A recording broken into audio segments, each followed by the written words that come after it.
In my last video I said that we would approach the subject of framing, if you would like, when I had finished doing my stitch over piece. As you can see, I've finished doing it, and as such I'm going to take you through how I frame things. I do not do lacing, I use double-sided tape, and I find it a bit easier, and if you just got a small piece then you can do it yourself. When I finish my Heaven and Earth, I'm hoping to take that into a framer, but that's mainly because of the size of it as much as anything. So before we start, you need to gather your equipment, and what you need is your stitching. You need a frame the right size for your stitching. This frame was an absolute bargain. I picked it up at the pound shop. It's a pack of 2 frames from the pound shop. 2 frames for £1. I'm not going to complain with that. And it looks really expensive when you look at it. It looks like it's made of wood. It's not, it's plastic. But it looks quite nice from the front, and let's face it, you're never going to turn it over and show people the back, go, ooh, look at the back of my frame. It doesn't happen, does it? So you need your stitching, you need a frame. You need to make sure you like your frame with your stitching as well. Pair of scissors. Don't use your embroidery scissors. Don't use your fabric scissors. Use your kitchen scissors or whatever. These are my kitchen scissors. You're going to be cutting some Mountboard with them, so make sure that they are not your best scissors in the world. Cardboard scissors. Some double-sided tape. Make sure it's acid free. If it's acid free, it's not going to leach any chemicals and damage your work in the future. Pencil. You're going to need to draw out where you cut. My washing machine's just finished, that's what the beeping is, if you can hear that. And you need some Mountboard. Make sure it's acid free, pH neutral.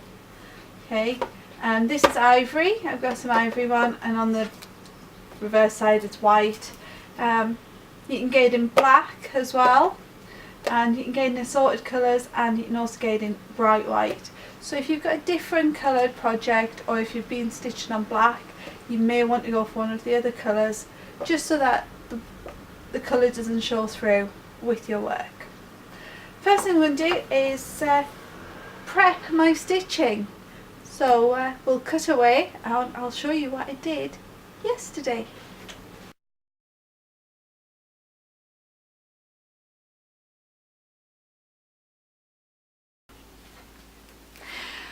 So we're not quite ready to start framing straight away. As soon as your stitching is done, you're not quite ready to start framing. The first thing that I do is I like to give my piece a nice once over and a bit of a press. I have got Xander in front of me, so you might get a quick glimpse of him every so often as I'm busy working around here. It's fresh off the Q-snap, so what I've done is, first important thing, nice fluffy towel on a hard surface. I always go for my workbench in my kitchen. Nice fluffy towel, and you take your piece, and you don't have it this way around with the proper side up. You're going to see my messy back now. Flip it over.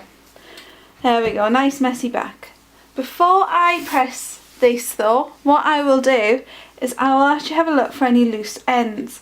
This one here is only caught under there, so I'll lie it down to try and lie it in line with how the back stitching goes. This one here is caught nicely under quite a few, so I will get my scissors and I will just give it a little snip, just a little quick tidy up. So that's that done. I'll pop that on there nicely. The next step is to get one of these. This is a tea towel. Soak it in some water and pop it over the back of your stitching.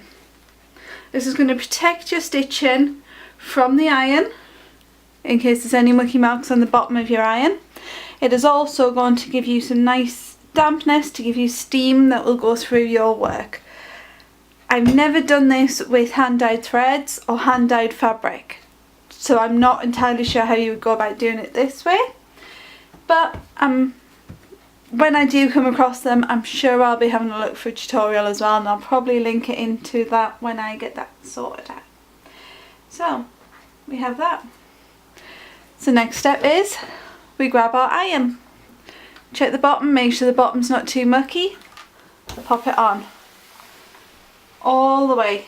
Give it all a nice big flatten. It really helps to make the stitches pop if you've got the fluffy towel underneath.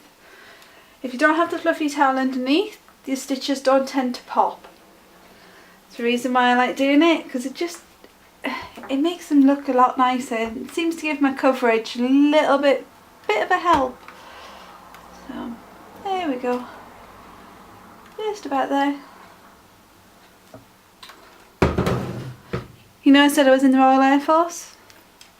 Yeah, I've got Royal Air Force tea towels. As you can see, I've still got some creases, so what I will do is I'll turn it around, pop tea towel back on. That's me just throwing things on the floor. Pop it back on.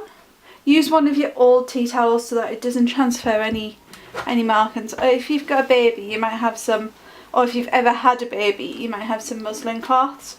All of mine are in use because, well, I've got a baby, as you all know. Go all the way across. Give it a nice press. Don't be afraid to press down really hard. You've got a tea towel underneath to give you the nice fluffiness in your stitches. And you've got a tea towel on top to protect your work. See how that looks? Yeah, it's looking a bit better. Another quick go. This should be the last go that I have to do on this piece. I am going to be framing a few pieces at the same time, but I'm only going to take you through how I frame one. I'm not going to bore you to death with all of them. Give that a quick press down there. That's where it seems to be struggling most.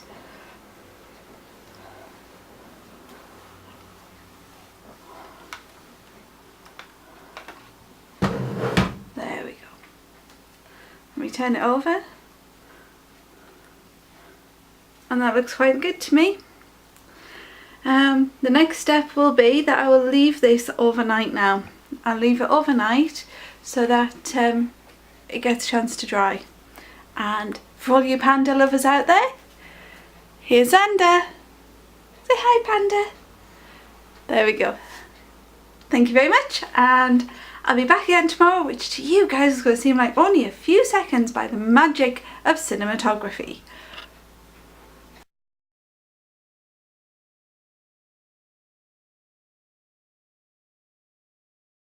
So now our piece is all prepped. What we need to do is we need some mountboard, because we need to use this to stretch our work over. First thing to do is to take your frame apart. Remove the glass maybe, remove the back. This is the back of mine. Pop it on your mountboard. Make sure the sticky up bit's sticking up. Okay. What you need to do is square it off with the corners, okay? Remember that you're going to have a 90 degrees here and you'll have a 90 degrees on your mountboard as well. Unless you're using a round frame, in which case you're not going to have any 90 degrees to use as a reference point. The next part that we are going to do is we will take our pencil. This is why we've got a pencil. And we shall draw around our frame back onto our mountboard. This will give us our cutting line. On my frame, you might notice that we have some angled edges. This is because of how the back attaches to the frame. I've got these, which take up little corners of it because it's a plastic frame. If you've got the foldy over ones, you'll probably have a completely square back and you won't have those corners cut out. On mine, it's important that we cut those corners out because we don't want them getting in the way. Now we've got it marked out, just get our scissors, cut it out. Cut it slightly smaller than the inside. And in true Blue Peter fashion, I have got one I prepared earlier. Just here. So pop that down, out the way. What we need to do now is ensure that it does fit into our frame. So get our frame back. As you can see, I've taken the glass out. There's no point in me getting the glass everywhere, so I'm probably going to smash it if I keep picking it up. And pop it in. Make sure it fits inside your frame. Make sure there is a gap around the edge of your frame. Remember, you need to stretch your fabric around this. And because of that, you need to make sure that there's going to be a bit of room for it to actually fit into your frame. I need to trim a little bit more off mine, just down one side. doing this, it just ensures that your work will fit in your frame and you're not going to be squashing it too much. Like I say, it's just a shaving that I need to do on mine. It's not hardly anything at all really, and I'm making my table nice and mucky and make sure I've got plenty to clean up at the end. It's always important to have lots of stuff to clean up at the end. It means you're being extra crafty if you've got lots of rubbish lying about. I'll keep telling myself that until I'm blue in the face. I might one day believe it. So yeah, I've now got a nice little gap at the top, a nice little gap down one side. It means it gives me a bit of wiggle room. Next thing we're going to do is we're going to pop our mount board to one side. We're going to bring our work back. I've already trimmed my work down and I have done this part already, but I'll show you what I did. I put my frame over the top of my work and make sure I like how my stitching sits in it. And then take my pencil and I put little marks around where the edges of my frame sits. You are not going to see these marks when it is framed, so I just use my pencil. If you want to use a dressmaker's air erasable pen, that's also good. I've used those in the past. All these marks are to do is to help you get it squarer. They're just a bit of a guidance, but obviously you're not going to be putting your mount board on this side, are you? You're going to be putting it on the other side. So I've already done it with the bottom two marks. I'll show you what I did with those. I've transferred them over. See my messy back again. How I did that is I take my work and I put a little fold in it. Same as when you're trying to find the centre. Put a little fold in it where your mark is on the front. Then you can turn your work back and you can see the Ada block. I always mark it to the nearest Ada block if I'm using Ada, or even weave block if I'm using even weave, due to the fact that it gives me a defined straight line, which is what you want. Otherwise your work can end up looking a little bit skewy and a little bit wonky. And just do the same so that you've got a top and a bottom, and make sure you put in the intersection because that's going to really help you with the squaring it off. Okay, and just, I've got the last one to do. Make sure you do it with all four corners. Your mount board is smaller than your frame. You've cut it deliberately smaller than your frame. So these are not going to be precise for exactly where your mount board will sit. They are just as a guide. They're just there to help you and just to make it a little bit easier. So yeah, I've now got all four corners all marked up. I will take my mount board, I'll pop it in. And yeah, just as I thought, I'm about 1 Ada block out all the way around. But it does mean that I can pull this down onto here and have a little look and see if I am square. Pull the bottom bit up and pull it tight. Turn it over, and that doesn't look too bad to me. Put nice creases in. Remember that all the time that you're doing this, you can still change your mind about how you're framing it. You can still change your mind even when it is in the frame. It's only double-sided tape. You can take it out and redo it. I will be redoing my red arrows at some point. I have framed that in this way, and I will be taking it out of where it is currently framed and reframing it. Do the same with your sides. Pull them all in. Make sure that you're happy with it before you commit to sticking it down. I always check it before I commit. I've got commitment issues. Been married for nearly 10 years, so it's not that bad a commitment issues. And take your frame and make sure you like how it looks. Don't think that looks too bad really, so I'm going to take it out from there, pop that down. Get my double-sided sticky tape.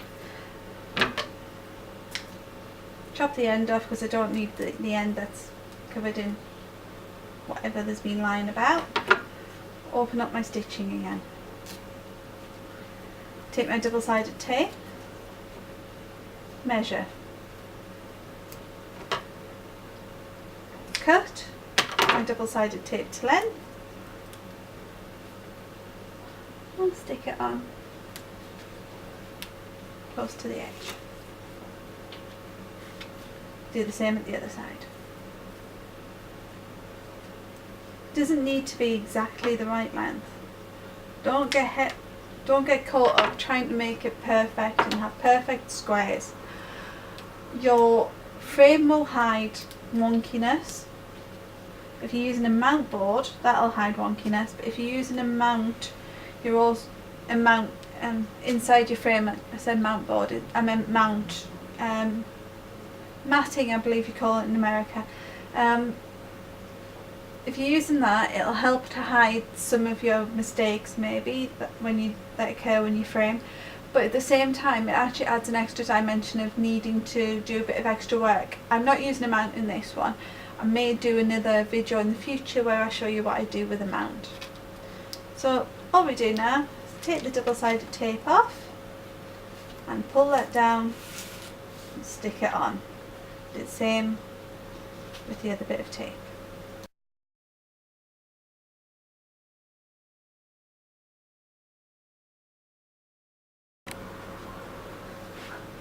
So that's the top and bottom now done. Doesn't look too bad.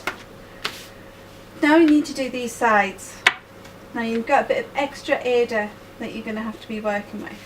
What I do here is I only put the double-sided tape in the middle part, and then it allows me to be able to manipulate these ends in a little while. But for now, just go for putting some down those middle parts.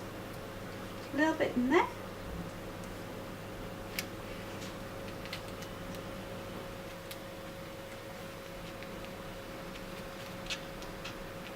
Come on. Oh no! You know, there's always a right way and a wrong way to do your double-sided tape. There is supposed to be like one side of it where it's not stuck down as hard onto the backing. I've never managed to work that out myself. I always just spend ages going, oh, and picking at it. I'm pretty sure most of us probably do that. I don't think I'm probably alone. If you have found an easy way of working out which side's the right side to take your backing off from, can you let me know? Sometimes I feel like a bit of an idiot trying to get the backing off. And yeah, it might be that I just use cheap double-sided tape maybe. There we go. So that's that all done. Now you've got these extra bits here. Like I said, I try and manipulate them around a bit. Fold them in a bit, and then I'll put a bit of double-sided tape along inside of there.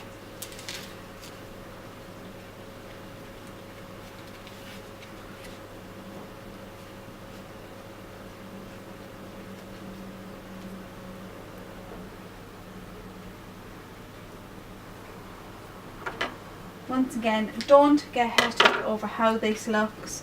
Remember that no one's ever going to see the inside of your framing unless they take it and get it reframed.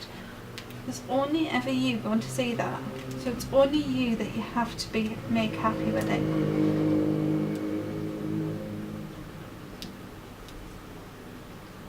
Oh, come on. Like I say, I'm useless with double-sided tape at getting the right bits of it to stick up when I need them to. I'm quite excited today. My husband has just managed to get us Ed Sheeran tickets, so next year we will be going to see Ed Sheeran, and it's the day after my birthday, and we'll be going to Wembley Stadium to see him. Quite excited now. Yeah. Very happy. And I was out last night. Went to the summer ball last night and had a really good time. Spent a long time playing poker. I haven't played poker for years, and I forgot how much I enjoyed it, to be fair. Oh, I hate double-sided tape. Yay, got it. Just manipulate that.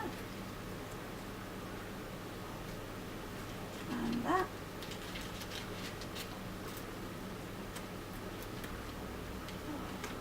And plonk it down.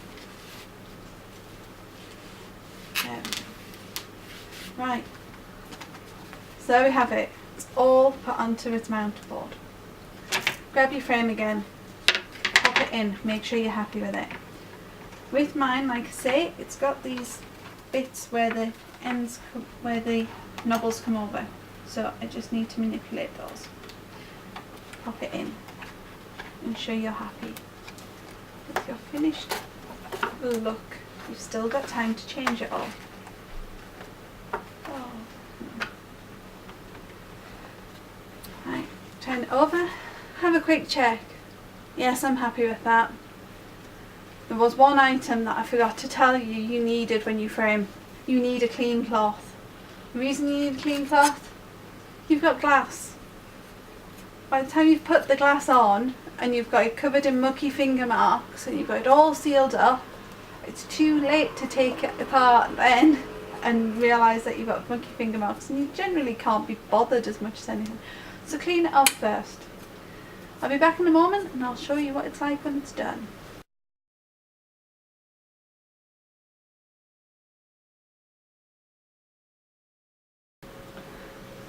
And here we have it, all framed. Didn't take us too long, and it doesn't look that bad, I don't think. I'm really looking forward to giving this to my friend. I hope she likes it, I hope she enjoys it. And I hope that you possibly follow my tutorial and frame some of your pieces. If you do, please share a picture of them. Sorry. If you do, please share a picture of them with me. I really want to know how other people find doing it my way. I don't know if it's how other people do it. I really haven't got a clue. It's just the way that I've always done them. And that's that. I will see you in about a week's time again, and I'll have some more FFOs, because when I was at the pound shop I did literally buy hundreds of frames. So I'm going to have lots of FFOs to show you in my next one, because I'm planning on having a framing day today. Okay, thank you very much, and I shall see you all soon. Bye!